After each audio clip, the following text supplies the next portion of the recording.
America అధ్యక్షుడు Joe Biden విచిత్ర సమస్యతో బాధపడుతున్నట్టు తెలుస్తోంది. ఇటలీలో జరుగుతున్న G7 సమావేశంలో పాల్గొనేందుకు వెళ్లిన ఆయన అక్కడ గమ్మత్తుగా ప్రవర్తించారు. ఇటలీ ప్రధాని జార్జియా మెలోనీని ఓ స్టేజ్ పై కలిసేందుకు వెళ్లిన ఆయన ఆ నేతను హగ్ చేసుకున్న తర్వాత చేతిని ఎత్తి సెల్యూట్ చేశారు. ఆ తర్వాత నెమ్మదిగా స్టేజ్ మీద నుంచి వెళ్లిపోయారు. కన్ఫ్యూజన్ లో ఉన్న బైడెన్ ఇటలీ ప్రధానికి సెల్యూట్ ఎందుకు చేశారో ఎవరికీ అర్థం కాలేదు.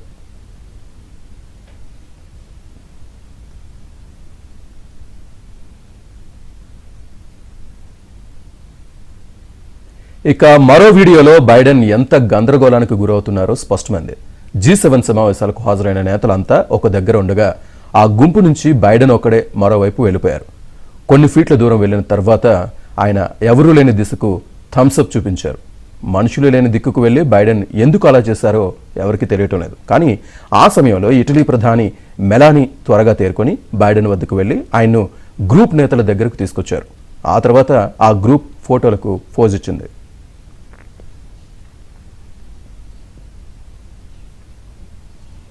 జో బైడెన్ ఆరోగ్యంపై రకరకాల విమర్శలు వస్తున్నాయి. వయసు సంబంధిత సమస్యలతో బైడెన్ బాధపడుతున్నట్టు తెలుస్తోంది.